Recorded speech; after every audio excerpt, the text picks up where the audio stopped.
The Messiah said, "When you come to know yourselves, then you will become known, and you will realize that it is you who are the sons of the living Father. But if you will not know yourselves, you dwell in poverty, and it is you who are that poverty."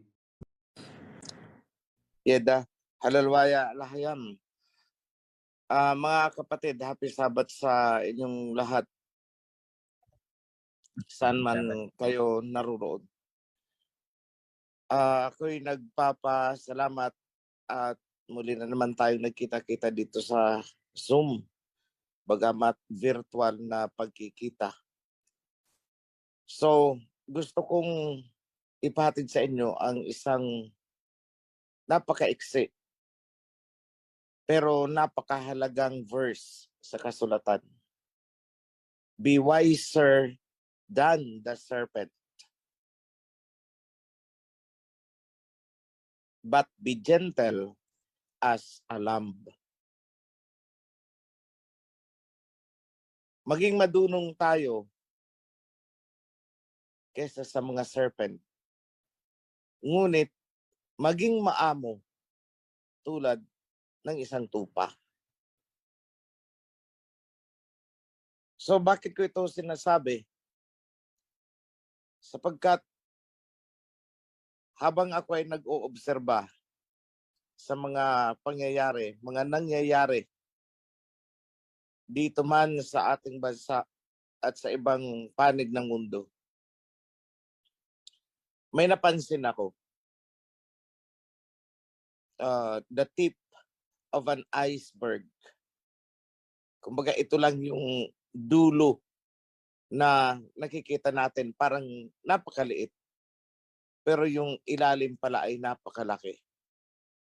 So yung mga medyo napapadalas sa YT, sa YouTube, makikita nyo dyan na umaandar na yung so-called Catholic defenders. Wala po silang ibang inaatake. Hindi nila inaatake ang iba't ibang sekta. Wala. Tayo lang. So ano pong ibig sabihin nito? Tulad ng matagal ko nang sinabi sa inyo, tayo ay may pagdadaanan. It's not smooth sailing. May pagdadaanan talaga tayong alon. May pagdadaanan tayong rough road.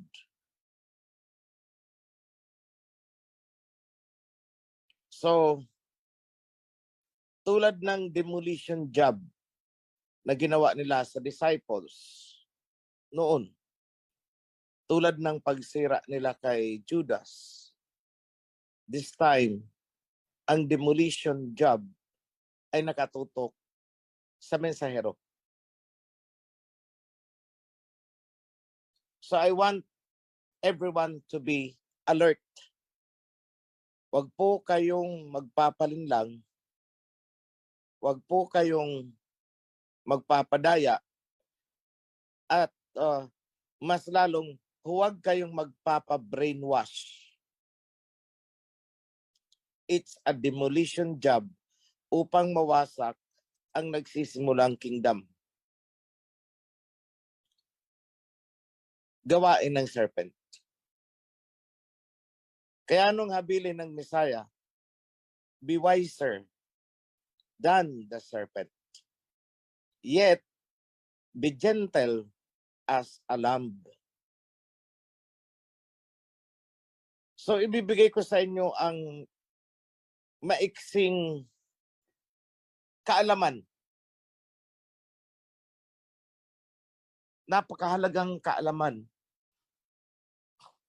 upang kayo ay maging handa, upang kayo ay hindi kakabahan at alam ninyo kung paano sasanggain ang batikos ng mga serpents. Pagbali-balik ta rin man daw ang kasulatan, walang nasusulat doon na ang mensahero ay ang founder ng Ophirian Heritage. Wala daw, wala. Ang tinutukoy daw doon ay si John the Baptist. Kinote nila ang Malakay chapter 3. Mga kapatid, napakasimple ng sinusulat sa Malakay. Ang mensahero ay inilarawan bilang isang tao, oo, walang pangalan, pero inilarawan ang katangian, kakanyahan. Number 1, siya ay messenger of the covenant. So ang bitbit ng mensahero ay ang covenant. Yan ang number 1. At hindi po yan ginawa ni John the Baptist.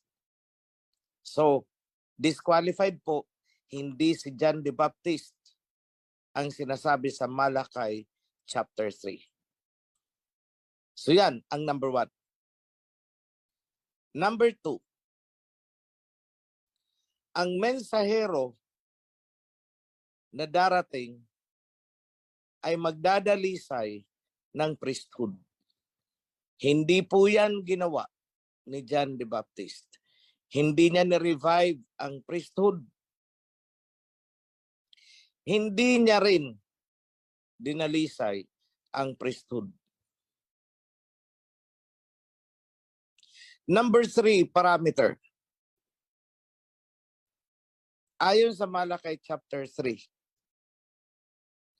ang mensahero ang magtatayo ng temple. Kaya ano ang sabi? Yahweh Shai will enter his temple. Sino yung his na tinutukoy? His temple. Yung mensahero po ang subject matter doon. Chapter 3 verse 1, 2, 3, 4. It is about the messenger of the covenant. So lahat po yun na binanggit doon na pamantayan o criteria ay hindi po ginampanan ni John the Baptist. So number 1, covenant, hindi po ginampanan ni John the Baptist. Number 2, priesthood revival. Hindi po ginawa, hindi ginampanan ni John the Baptist. Number 3, temple. Hindi po ginawa, hindi ginampanan ni John the Baptist. Therefore, hindi po si John the Baptist ang sinasabi sa Malakay chapter 3 na aabutan ng Mesaya sa kanyang pagbabalik. Ganun po kasimple. So wag po kayong magpapa-loko, huwag kayong magpapadaya, huwag kayong patitinag, huwag kayong magpapa-brainwash. Gawaing serpent po, purpose nila is wasakin ang nagsisimulang umusbong na kingdom because they know it's their end, katapusan nila.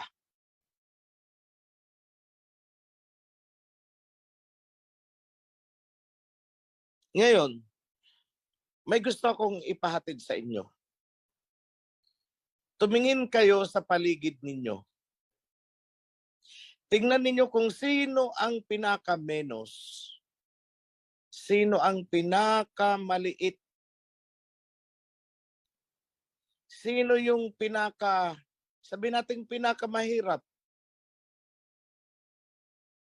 Tingnan nyo kung sino yung kunwari, pinaka-walang alam. Walang skill, hindi marunong magsalita, hindi man priest, ordinaryong member ng kawan.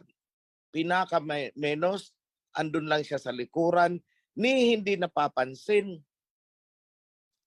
at ni hindi mo, wala kang makita sa kanyang malaking kontribusyon sa pagtatayo ng kingdom. Tumingin kayo sa paligid nyo. Alam niyo ba na ang sinabi ng Mesaya, sa pagdating ng panahon na yan, panahon natin, dahil sinabi ito ng Mesaya, if I recall it right, sa book of Matthew, kung sino ang pinakamenos sa inyo, siya ay higit pa kay John the Baptist.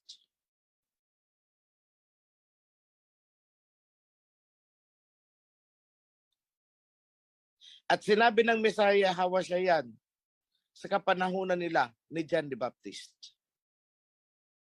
Ganito ang kanyang sinabi. Lahat kayo, itinuturing nyo at nakatingala kayo kay John the Baptist. Pero, may darating na mas higit pa kay John the Baptist.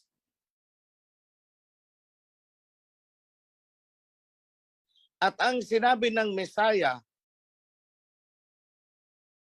na ang pinakamenos sa inyo ay higit pa dun kay John the Baptist. So yan ay ginagawa ng doktrina. Ang tinutukoy daw ng Messiah dyan, na higit pa kay John the Baptist, ay ang Messiah mismo, yung sarili niya. Yun daw ang pinatutungkulan ng Messiah. Hindi po. Bakit? Ano ang sabi ng Messiah? Kung sino man sa inyo ang pinakamaliit dito, the least among you is greater than John the Baptist. Mahirap unawain. Sa anong paraan yung pinakamaliit sa atin ngayon ay higit pa kay John the Baptist? Kasi sa kapanahon ni John the Baptist, sinabi ng Messiah, walang hihigit pa kay John the Baptist sa kanilang kapanahunan noon. Pero may darating na higit pa kay John the Baptist. To the extent na ang pinakamenos sa kawan ay higit pa kay John the Baptist. So ganun inilarawan ng Messiah ang kapanahunan natin. Na kahit ikaw ang hawak mo sa Mount Zion ay walis lang at ikaw ay nagwawalis-walis lang dyan dahil wala ka namang skill. No read, no write ka. Hindi ka naman mayaman. Wala kang maibigay. Wala ka namang talent sa pagkanta. Tanging maghugas ng kaldero, magwalis-walis, magmap. Yun lang ang alam mo. At yun lang ang kaya mong gawin. Pero ang sabi ng Messiah, higit ka pa. Nahigitan mo pa si John the Baptist. Kung doktrina ang paiiralin nyo dito, hindi nyo yan mauunawaan. Kung doktrina din lang naman ang approach na gagawin ninyo, hindi nyo yan kailanman mauunawaan. Yun, ipapaliwanag ko ngayon. Balikan natin ang panahon ng Messiah. Panahon ni na John the Baptist. Panahon ng mga disciples nun. Ano ang status ng kingdom? Parang yelo na nalulusaw, na bibilad sa sikat ng araw. Sinakop ng mga Romano ang Jerusalem. At ang naghari-harian doon ay sina Herodes, sina Pilato, etc. Ang pumatay sa Messiah ay kamay ng mga Romano. Mga Romano, walang iba. Itong mga Romanong pinagmulan ng Katolisismo. Itong mga Romanong pinagmulan, nagdala dito ng Kristyanismo. Sila ang nagpahirap at tumunaw, nagwasak sa kaharian, sa heavenly kingdom. May nagawa ang mga disciples noon? Wala. Futile effort. May nagawa ba si John the Baptist noon para pigilan ang pagkawasak ng kingdom? Wala. Sa kapanahunan nila, gumuho ang kingdom.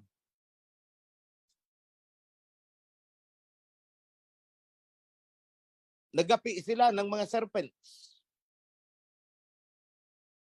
Pero sa kapanahunan natin ngayon, bumabangon ang kingdom. Kung kaya, even the least today, yung pinakamaliit na tao dyan na walis-walis lang ang kayang gawin at yun ang kanyang alam. Yun lang, wala siyang kayamanan. Pero kabahagi siya, kabahagi kayo ng pagbangon ng kingdom. Kabahagi kayo sa pagtatayo ng temple. Kung kaya, nahigitan ninyo si John the Baptist. Yan ang sinabi ng Messiah Hawasay noon. Na darating ang panahon, ang pinakamaliit, the least among you in the kingdom is greater than John the Baptist. Ganyan po siya kasimpleng unawain. Si John the Baptist ay nasa panahon ng pagguho ng kingdom. Kayo ngayon, nasa panahon ng pagtatayo, muling pagbangon ng kingdom, kahit ikaw ay tagawalis lang. You are part of the revival of the kingdom. John the Baptist was part of the downfall of the kingdom. I'm not saying na kabahagi si John the Baptist sa pagpapaguho. What I'm saying is, nung panahon niya, gumuho ang kingdom at wala silang nagawa. Sino man sa kanila. Pero kayo ngayon, even tagawalis-walis ka lang, you are part of the grand revival of the kingdom. That is why you are greater than John the Baptist. So, kung doktrina lang ang paiiralin mo dito, magwawara-wara ka ng interpretasyon yan. Hindi mo yan mabibigyan ng konkretong interpretasyon. And this explanation na sinabi ko sa inyo, hindi nyo yan maririnig sa sino mang pastor ng sekta-sektahan dyan. You will never hear that. Because those are revelations to me. I'm not bragging. Hindi ako nagbubuhat ng sarili kong bangko. Pinapakita ko lang sa inyo ang credibility ng mga salitang binibitawan ko.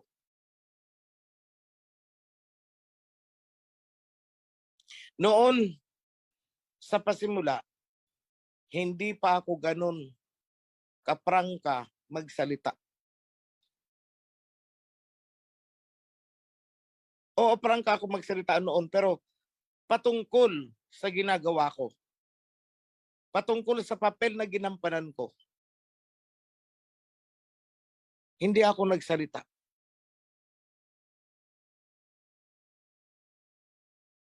For one, it would be self-serving. Yung nga, sabi nila, nagbubuhat ka ng sarili mong bangko. Pero sa akin, hindi yun eh. Hindi yun ang iniwasan ko. Ang pinakadahilan is, hindi ko alam sa sarili ko na ako pala ang gumaganap sa bahaging yan na naisulat na noon pa. I was never aware of it. Not until now na tumatayo na ang temple, doon ko lang parang unti-unting nagsisink in sa akin. Looking back, saan tayo nagsimula mga kapatid? Sa YouTube. So at the time, hindi pa tayo namumunga. Noong panahon, oo, may mga bumabato, pero parang hindi pa tayo pinapansin ng pamunuan ng mga sekta-sekta. Pero ngayon, lahat ng demolition jobs nila, pinaaandar na laban sa atin. So, be wiser than the serpent, but be gentle as a lamb.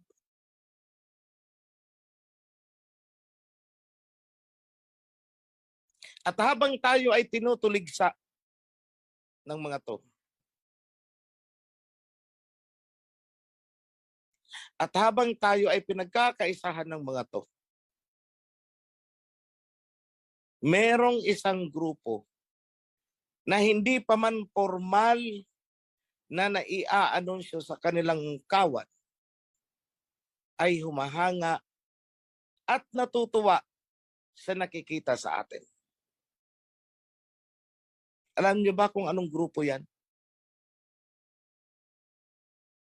The Muslims. Natutuwa sila at nagtataka, ba't ganyan ang mga kasuotan nyo? Bakit parang iisa lang ang balahibo natin?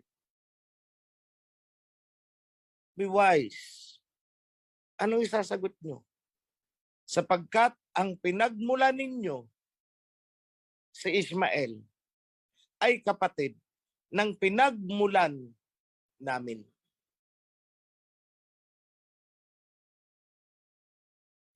Matagal ko nang sinabi noon pa sa video, time will come. Sila ang magtatanggol sa atin somehow. Sila ang gagamitin ng Aba na sasaklulo sa atin. Remember that, what I'm saying. Kaya anong sabi ko? Ituring nyo sila bilang kapatid. They are not enemies. They are more than just friends. Treat them as our brothers. Hindi po pinag-uusapan, ay iba ang pananampalataya nyo, ay iba ang pananampalataya namin, kami ang tama, kayo ay mali. No. Tandaan nyo ito, iba ang covenant na ibinigay kay Ishmael. At iba ang covenant na ibinigay sa atin. So we can never say na kayo ay mali at kami ang tama. Because it is only the Alahayam who knows the purpose. Bakit nagkaganyan? Hindi natin yan maaarok. Bakit hindi na lang isinama si Ismael sa atin? I never knew the purpose.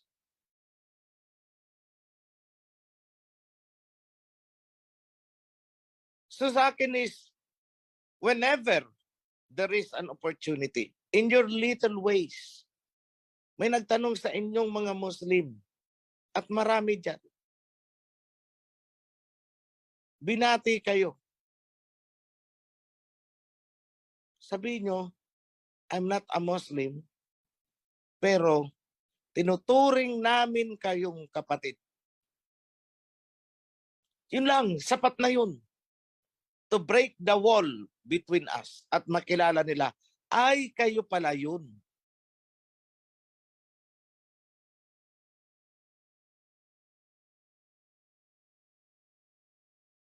Be wiser than the serpents. Be gentle as a lamb.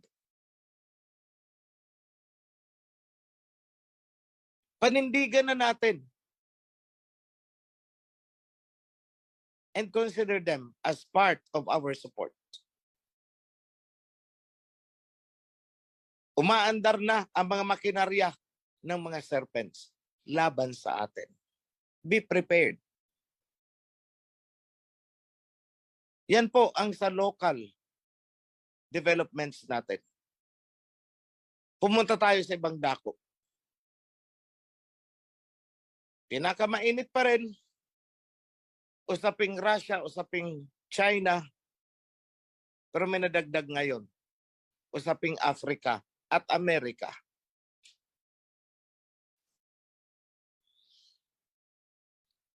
So a brief summary. Inihahanda ng Russia, ni Putin, ang kanilang mga ICBM, Intercontinental Ballistic Missiles. Yung pinakamatindi nila. So para ba silang merong isang armas, isang sabi natin isang baril kunwari na nasa kahon at nakatali pa ang kahon. Ngayon binuksan na nila ang kahon, inilabas na ang kanilang armas, at ikinasa na nila, kumbaga sa baril. So what are they trying to do? What are they trying to project now? At ang armas na yan ay kanilang ipinosisyon. Nakaumang sa US, nakaumang sa Europe. So anong ibig sabihin? Maging mapanuri kayo. Tulad ng sinabi ko noon sa Two Witnesses series, barely 3 years ago, here it is now, materializing on the physical reality. Ayan na.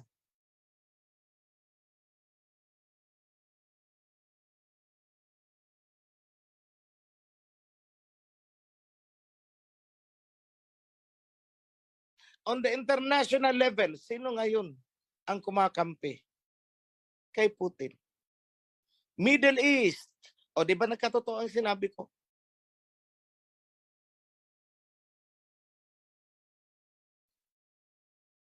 Sino ang kumakampi ngayon sa China? Middle East.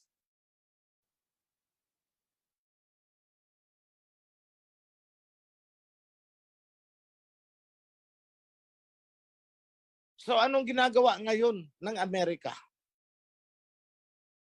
Gustong agawin ng Amerika ang Africa mula sa kamay ng Russia at China. And at the same time, naghahasik sila ng propaganda upang mag-away ang Russia at China at upang talikuran ng Africa ang Russia, talikuran ang China. That is what US is doing.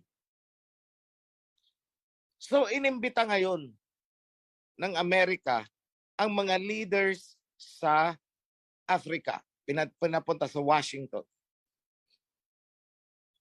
So pumunta naman ang mga leaders.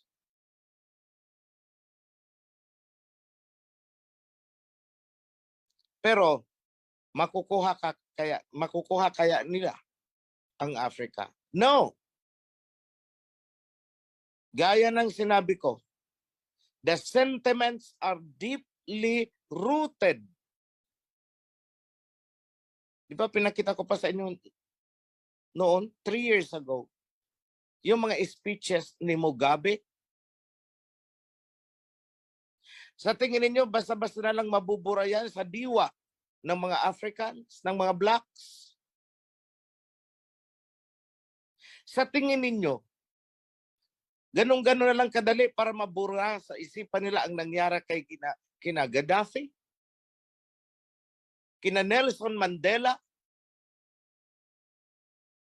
kung paano inoppress ng mga whites?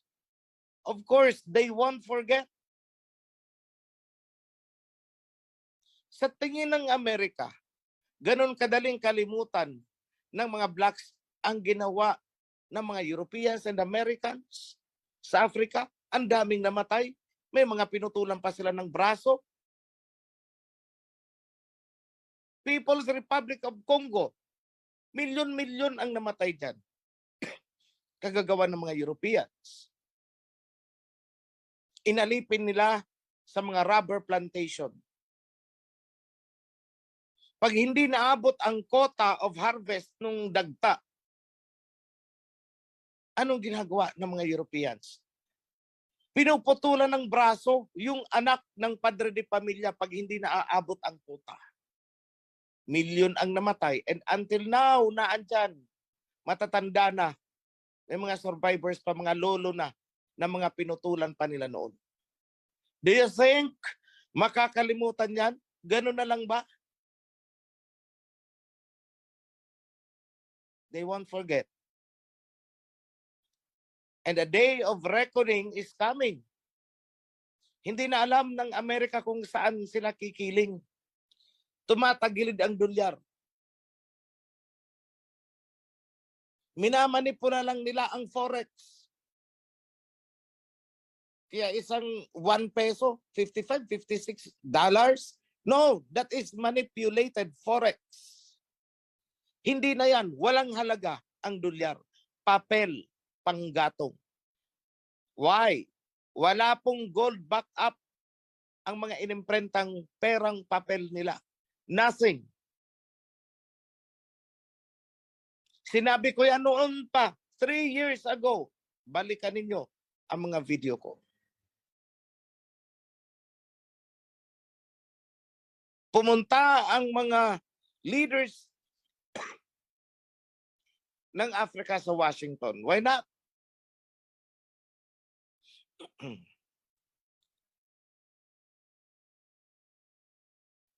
Pero ano ang feedback ng ambassador of the African Union? Bastos ang Amerika. Basta sila pinapunta na hindi man lang isinet muna kung anong agenda na pag-uusapan. At pagdating doon, dikta dito, this is what you should do, this is what you should do. And this is what we will do to you.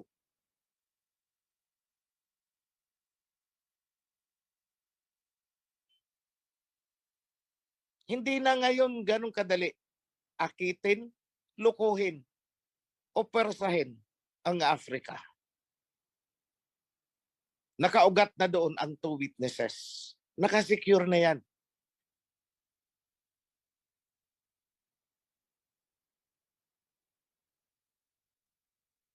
Now, let's talk about economy. Ang kinatatakutan ngayon ng Europe at US ay ang padami at padaming bansa na gustong pumasok sa BRICS economy. Ano itong BRICS economy? I discussed this on my video before, 3 years ago. Minention ko na yung BRICS economy na yan. Yan yung samahan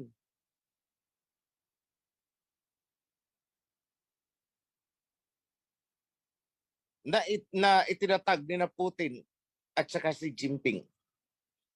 Brazil, Russia, India, China, South Africa. And ngayon, Egypt is coming in. Saudi Arabia is coming in. Argentina is coming in. Venezuela is coming in. And so with other many countries. Hindi ko may enumerate. Many.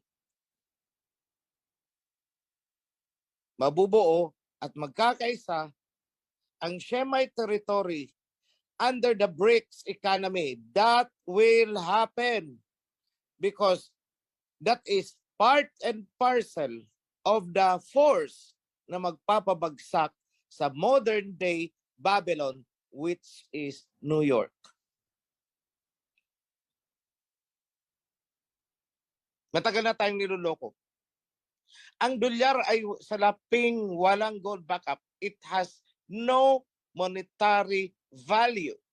Pero binibili natin ng napakamahal. Imagine isang dolyar, binabayaran natin ng 55 pesos. Ang pera natin may gold backup, ang dolyar ay wala. Para na rin nating sinabi, ito ang ginto namin, kapalit sa laping papel na walang halaga. At yun ang ginagamit natin upang bumili ng gasoline, etc., etc. Bakit? Bakit natin ginagawa yun?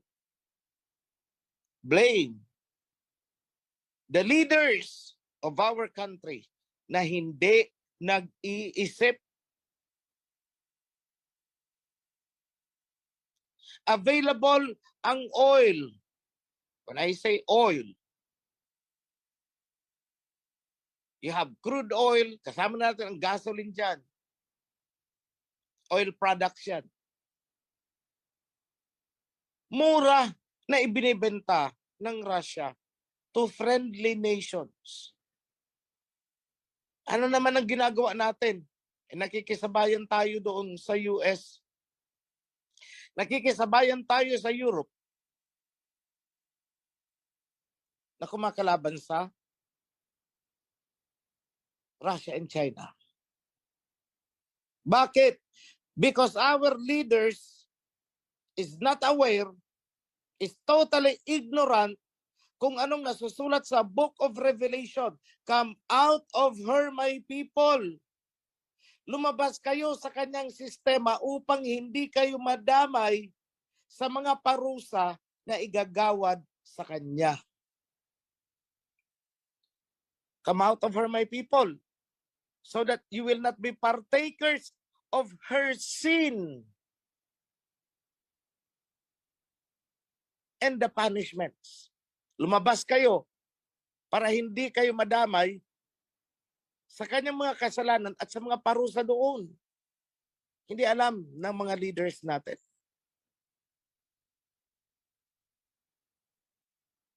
Just a week ago, pinirmahan ni Biden yung bill nila. It has now become a law recognizing with full legal recognition yung same-sex marriage nila all across the board US. So inilantad na talaga ng Amerika yung Sodom and Gomorrah nila. And I'll take you back to the time of Sodom and Gomorrah. At the peak of their sexual immorality at the time, sa tugatog ng kanilang sexual na mga gawain, pinaulanan sila ng apoy. Sulfur and brimstone ang ipinaulan. Same thing will happen. But look, bago ginunaw, ano ang ginawa? May warning muna. Di ba? Yung sabing 3 angels na kumain pa doon kay Abraham.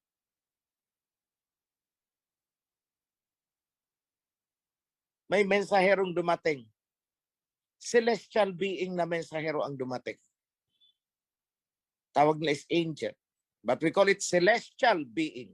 Celestial messenger. Warning! Lot, umalis na lang kayo dyan. Wala nang pag-asa yan. And it is happening now. Warning! Sino nagwa-warning ngayon? Tayo. We are sending out the message. Alam na ng mga world leaders yung existence natin. Alam na ng mga leaders ng mga churches. So they know we exist now.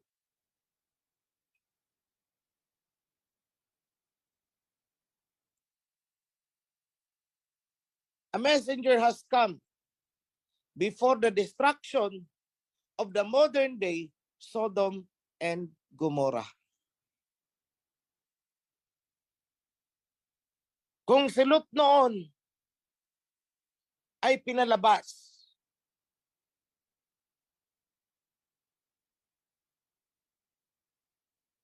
substantially, yun din ang ginawa ko sa inyo. I announced 3 years ago, come out of her, my people, so that you will not be partakers of her sins and the punishment.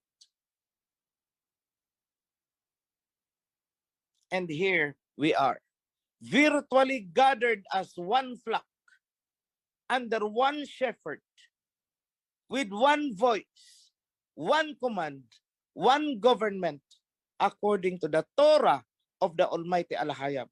That makes us a kingdom.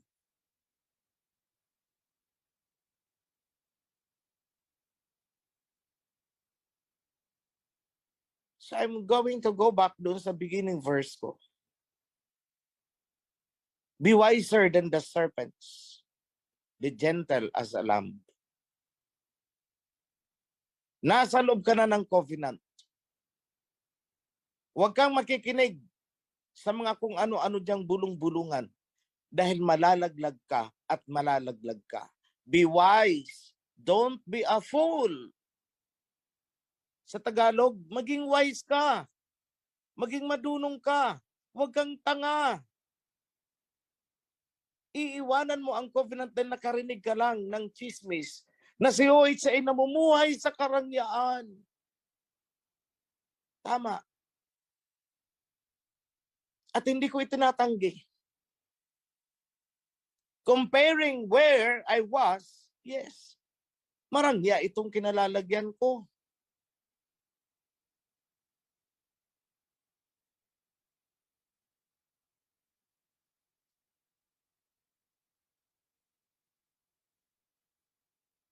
Pero nasusulat din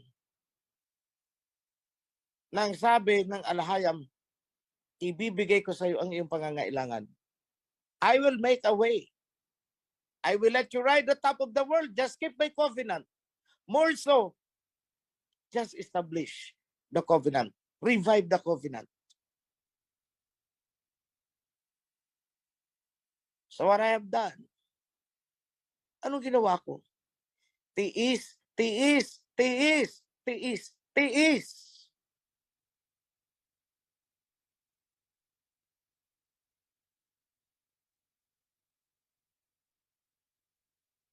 That is what I'm doing.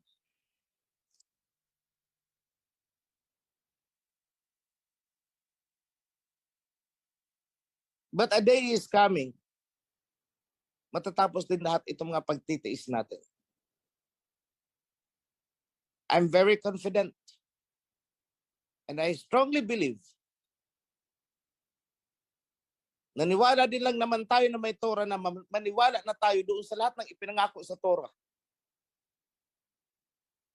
Dahil kung paniniwalaan natin ang Torah pero hindi natin paniniwalaan ang nakasulat doon ng mga ipinangako ng Aba, pag tayo ay nagpasakop, sayang ang paniniwala mo. Sayang ang pananalig mo.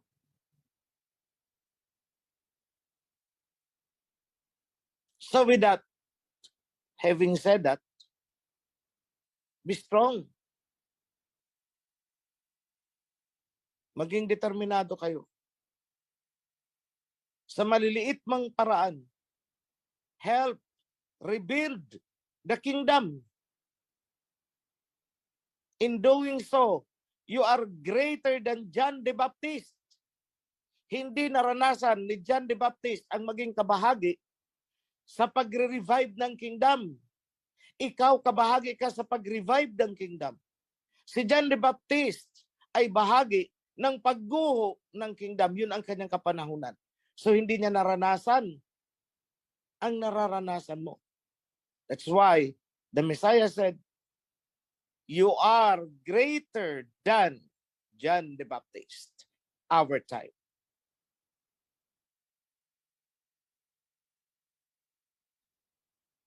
You must be thankful na kayo ay kabahagi nito.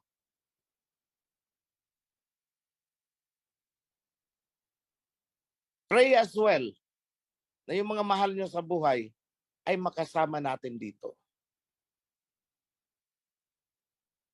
But be warned still.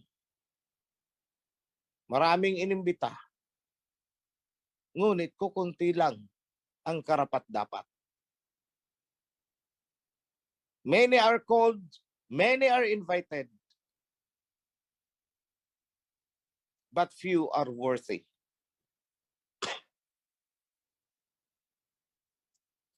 So sa aking pagtatapos,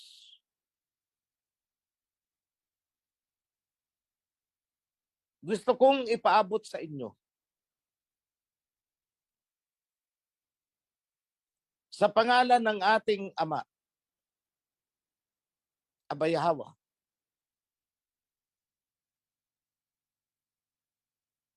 that I invoke all the blessings as He has promised para sa mga sumusunod, para sa kanyang mga righteous na pinili para sa mga taos-pusong nagpapasakop at nagsusumikap na sundin ang mga kautusan. Mula sa Prime Minister pababa hanggang sa mga volunteers in all departments, extending to the family heads,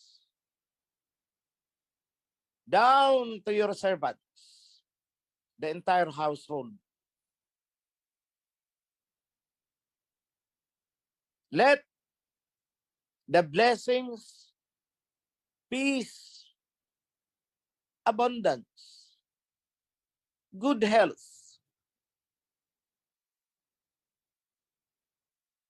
peace of mind, despite what is happening to the world, let there be peace of mind among you. Magkaroon sana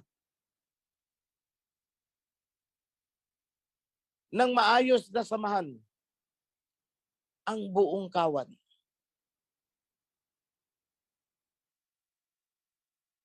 Ayon sa iniuutos ng covenant.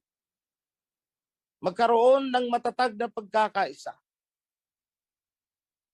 Dahil palapit ng palapit yung mga alon na ating pagdadaanan.